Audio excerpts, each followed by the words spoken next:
Hello guys, good day. Welcome back to another video lecture in ACC 311 Income Taxation.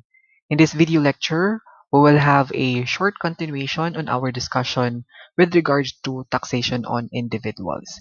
In the previous lecture, we discussed with emphasis on active income like compensation income, income from business and practice of profession, or mixed income, meaning combination of all other types of active income. But in this video lecture, we will consider income derived by an individual taxpayer, which is considered as passive income and capital gains. So how does individual taxpayers taxed if they earn passive income and capital gains? So let's start with passive income. So when we talk about passive income, guys, these are income in which the taxpayer merely waits for the amount to come in. That means passive income does not require active participation on the point of view of the taxpayer. So regardless if the taxpayer will be working or not, this passive income will really come in. And this passive income, guys, is taxed separately from your active income. If a taxpayer has earned a passive income, it will not be added and combined to the active income to compute for your taxable income, but rather passive income will be separately taxed. Okay? These are taxed at fixed rates from 5% to 25%. There are specific rate for a specific type of passive income. So here's the different examples of passive income and the different tax rates considering the type of classification or the classification of the taxpayer. For example, we have the first three types of passive income. These are interest on bank deposits, or yield or any other monetary benefit from deposit substitute, or yield or any other monetary benefit from funds, trust funds, and similar arrangements. So again, um, simple concept on these items is that when you deposit cash in a bank, that cash deposit will really earn an interest income. So that interest income of yours is considered as an income. And that since that is an income, then therefore that will be subject to tax. But this time that will be taxed finally because it is passive income. So when we talk about final tax, that means, for example, you earned a interest income of 1,000. That means the taxpayer will not receive the 100% of that 1,000 because the the ones who is giving that income, for example, si bank, i-withhold ni bank daan ang 20%. So that means the net amount to be received by the taxpayer will only be the 80%. So for example, we have 20% for resident citizen, non-resident citizen, resident alien, and non-resident alien engaged to trade in business. So 20% is the tax rate. So again, when, for example, a taxpayer earned 1,000 pesos as interest income, and that interest income from your bank deposits is subject to 20% final tax, so ultimately, your taxpayer will only receive the net amount of 800,000. That's already after of the final tax of 20%. So that 20% is withheld by the bank, and it is the bank who will remit it to the BIR. So it is not the taxpayer who will personally pay the final tax on passive income to the bank, but rather it is the withholding agent, whoever ang nag-collect or nag-deduct ng final tax with ang magbayad or will remit that final tax to the BIR. Okay? However, if you have noticed, if the taxpayer is non-resident alien not engaged to trade in business, so as what we have mentioned in our previous discussion that they are all subject to 25% final tax. All income earned by a non-resident alien not engaged to trade in business is taxed at 25%. Okay? Another type of passive income, guys, is royalties. Okay? Royalties, we have two types of royalties, royalties in general and royalties on books, as well as other literary works and musical compositions. So, when we talk about royalties, this is usually an intellectual property of a particular person. And if someone would use that personal intellectual property, then the owner of that patented item or invention will be earning a royalty. So the final tax rate for a general royalty is 20%, but if the royalty is related to books, other literary works, and musical composition, the final tax is only 10%. Okay? Royalties, general royalties, 20%, and then royalties on books, that is subject to 10%. Another, guys, is prizes. Okay? Prizes. Prizes and winnings. So prizes and winnings, usually prizes is different from winnings, but they are taxed the same. Now, if you won a contest,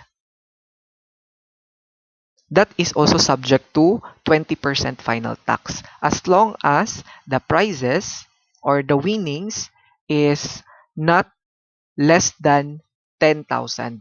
Okay? Not less than 10,000, because if the winnings or prizes is 10,000 or below 10,000, that income or that earnings will be subjected to basic tax, not subject to final tax. Okay? So for example, taxpayer A joined PBB, entered the PBB house. Eventually, that particular taxpayer won as the big winner, and the price for that PBB na reality show, let's say 1 million. So 1 million times 20%. So therefore, the final tax for that is 200,000. So that 200,000 will be held by, or will be withheld by the, for example, ABS-CBN, and then the taxpayer will now receive net of final tax for 800,000. Now, another example, let us say a particular taxpayer entered in a amateur singing contest, in an amateur singing contest. The first prize is 5,000. So eventually the taxpayer won that singing contest, no? Singing contest sa barangay or sa porok. The winner's cash prize is 5,000. So since the cash prize, the winnings is um below 10,000, so that 5,000 will be added as part of your total active income and will be taxed using the graduated tax rates. Another, guys, is winnings in Philippine charity sweepstakes, Lotto. Okay, before in train law, before train law, PCSO winnings are tax exempt. No? Under NIRC 1997 or RA 8424, before the effectivity of train law, any winnings by a taxpayer from PCSO is tax exempt. However, after the effectivity of train law, that particular winnings from PCSO will now be taxed at 20%, as long as the winnings in that PCSO lotto is more than 10,000. Okay? If it's not more than 10,000, then therefore it will be exempt. So for example, there's a lotto winnings of 9,000. So that lotto winnings is exempted. Pero if the lotto winnings is 11,000 or more than 10,000, then therefore that will be subjected to 20% final tax. So you need to remember that if it's prizes or regular winnings, Less than 10,000 subject to basic tax. More than 10,000 subject to 20% final tax. Pero if it's winnings from PCSO, less than 10,000 exempted. More than 10,000 that will be subject to final tax of 20%. So obviously guys, you need to memorize all the tax rates for the different types of passive income because this will not be given on the CPA board exam or on your exam or on your quizzes. So therefore, you really need to memorize all of these tax rates for a specific type of passive income. So let's proceed with um, another types of passive income. So we have here interest income received from a depository bank under expanded foreign currency deposit system. It is subject to 15% final tax if the taxpayer is resident, citizen, NRC, or resident alien. However, if it's a non-resident alien, they are all exempted. If they have interest earned from a depository bank under expanded foreign currency deposit system. And also, if there's interest income from long-term deposit or investment evidenced by certificates prescribed by the BSP, this is in interest income from long-term deposit, then therefore exempted C, RC, NRC, and RA, together with NRA engaged to trade in business, while NRA not engaged to trade in business is subject to 25%. So take note, there should be a long-term deposit evidenced by certificates prescribed by the BSP. However, if it is pre-terminated before fifth year, a final tax shall be imposed based on the remaining maturity. So let us say if the remaining maturity is 4 years to less than 5 years, then the final tax will be 5%. 3 years to less than 4 years, 12%. And then if the remaining maturity period is less than 3 years, then therefore we'll have 20% final tax rate. So needless to say, for your non-resident alien not engaged to trade in business, it will be subjected to 25%. We also have here passive income on dividends, whether it's cash or property dividends. Another For example, we have cash or property dividends actually or constructively received from a domestic corporation or from joint stock corporation, insurance or mutual fund companies, and regional operating headquarters of multinationals beginning January 1 of 2000. You have their 10%, 20%, and 25% tax rates respectively for RC and RC and RA, NRA ETB, and NRA NETB, including share of an individual in the distributable net income after tax of a partnership other than a general professional partnership. So if a partner receives income or share of the partnership profit in a general co-partnership, such share of net income is also subjected to final tax. 10% kung RC and RCRA ang classification ng taxpayer, 20% for NRA ETB, and 25% again for NRA and ETB. Same tax rates, same final tax rates will be used for the share of an individual in the net income after tax of an association or joint account or joint venture or consortium taxable as a corporation. So again, you need to familiarize, if not memorize all of these items. And important note, guys, you need to put this on your mind that all passive income earned abroad by a resident citizen shall be subject to regular tax or it will be taxed under section 24A. So for example, taxpayer earns a passive income abroad or for example, a particular taxpayer enters into a singing contest for example abroad and receives 100,000 pesos equivalent, then that 100,000 pesos earnings from abroad, since that is passive income, it will be subjected to basic tax. Okay, all passive income earned abroad will be considered as an active income here in the Philippines, but only for a resident citizen.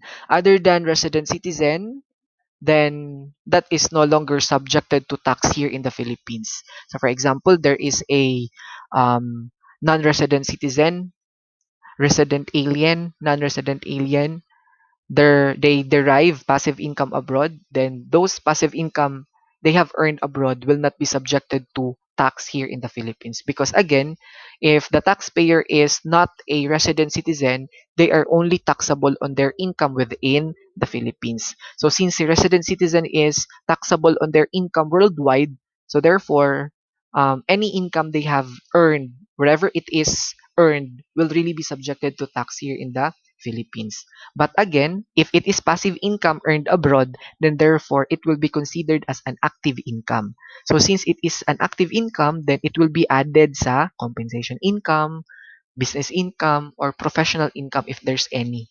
And then compute for the tax due using the Schedule 24A or the tax table. Okay, we have here an illustration to facilitate the concept of your passive income. So let us say Mr. Brendan, resident citizen, has the following data or had the following data in 2019. So Brendan is a resident citizen, so therefore it will be taxable on its income both within the Philippines and outside the Philippines. So it has business income from the Philippines and abroad of 4 million and 6 million respectively, business expenses of 2 million and 3.6 million respectively, and then we also have rent income. Rent income is considered as an other income. We have 1 million in the Philippines, 1.2 million in abroad. And then we also have um, passive income.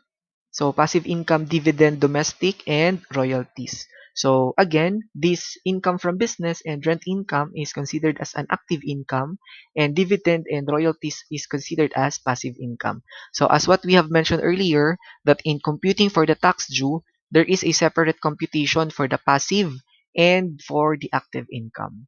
So as we have noticed, we have here dividend income from a domestic corporation, so this is subject to 10% final tax. And then royalties, guys. So since it has no indication whether it is related to books, other literary works, or musical composition, then therefore we assume this royalty as a general royalty and therefore subject to final tax rate of 20%.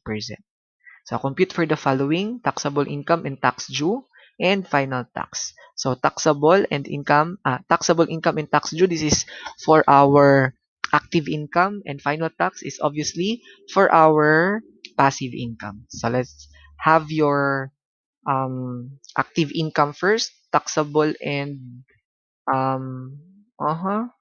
why is it that I don't have the data for the basic tax for a while?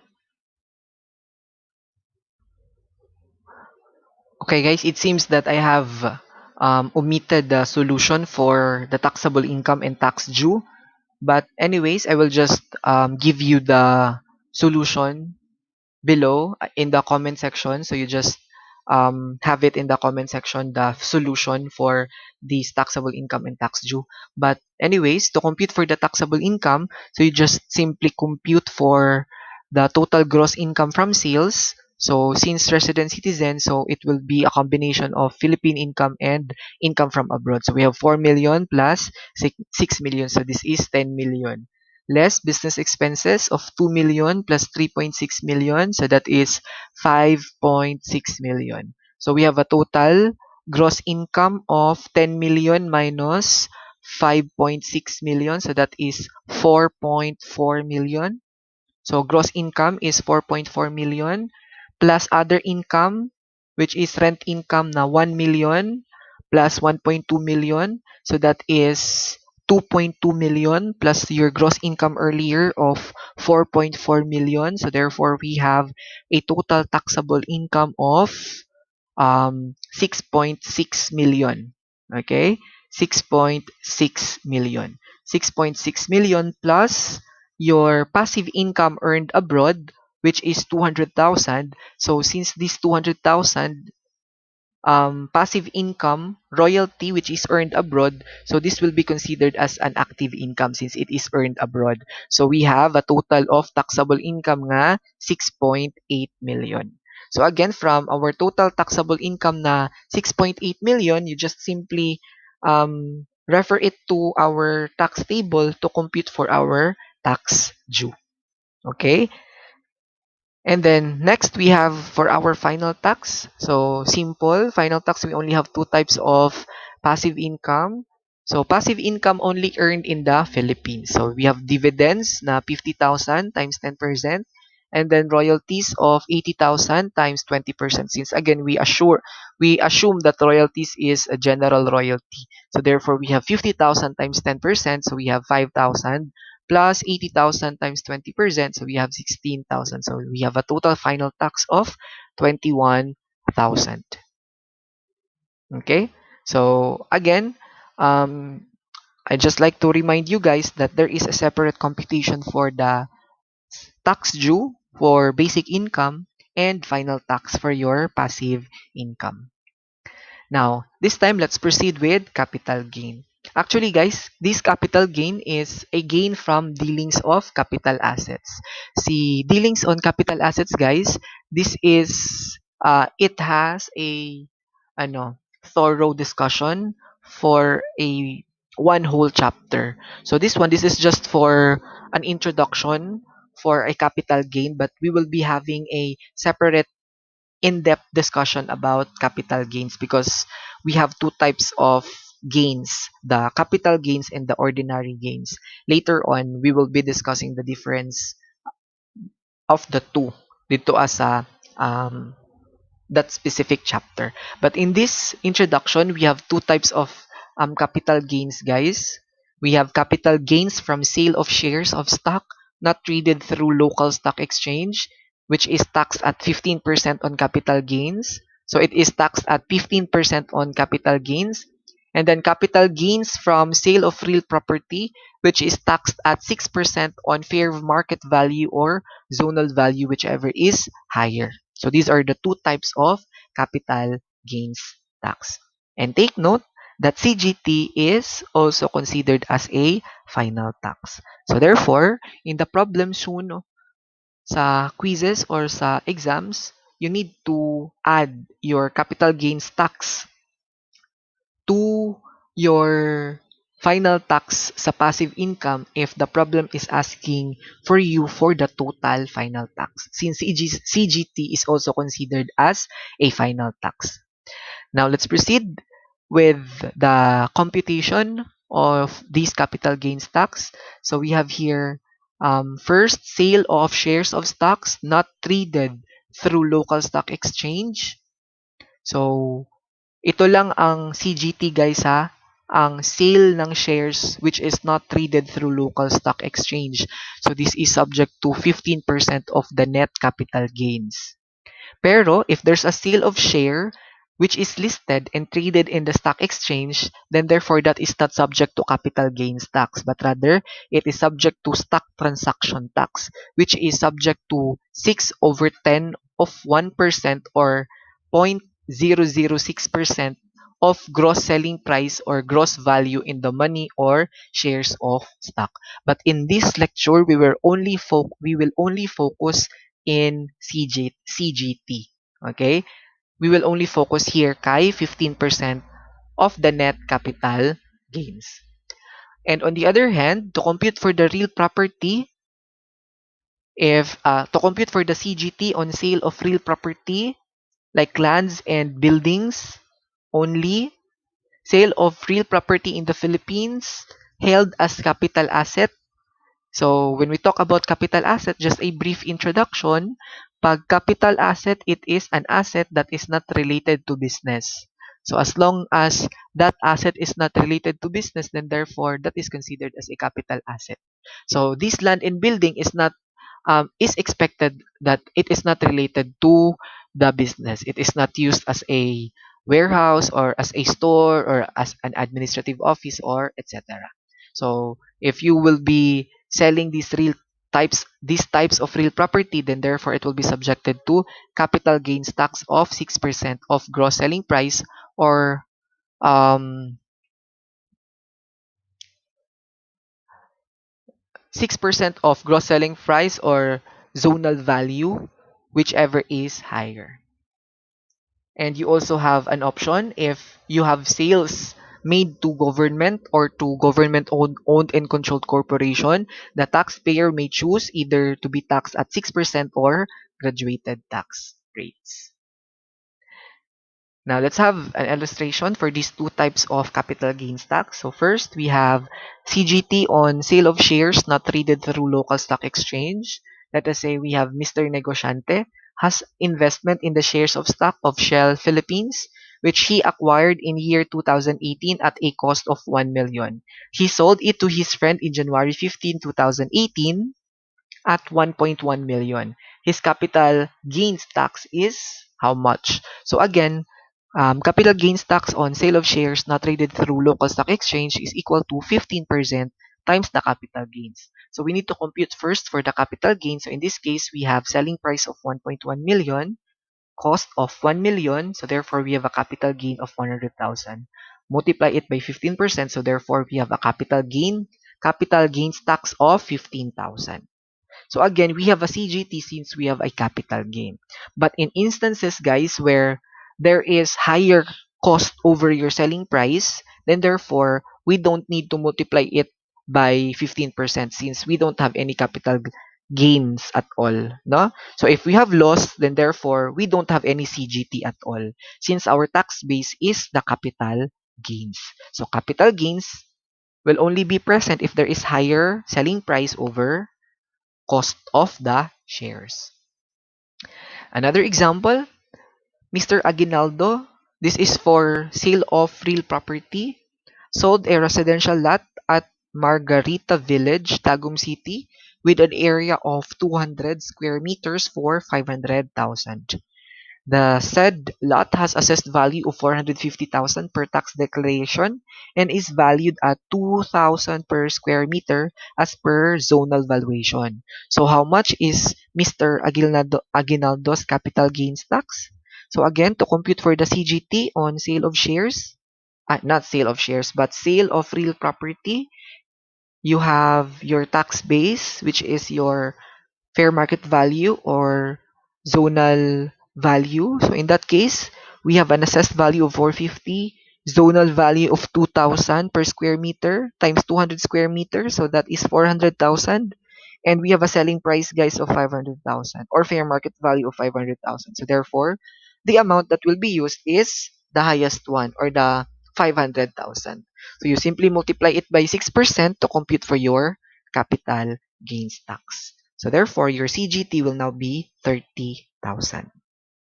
So again, that's all for your capital gains. So we only have basically two capital gains. So capital gains from sale of shares not traded through local stock exchange and sale of real property, which is subject to 6% based on fair market value or zonal value.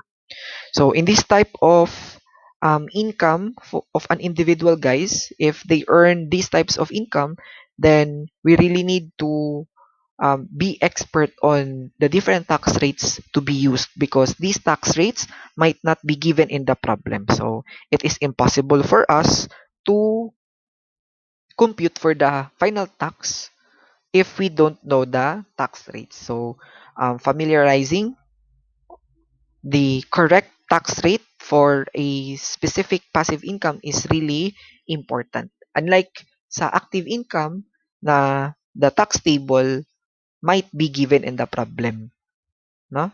So, pero ang specific tax rates for passive income will not be given in the problem. So you really need to memorize or to familiarize different tax rates.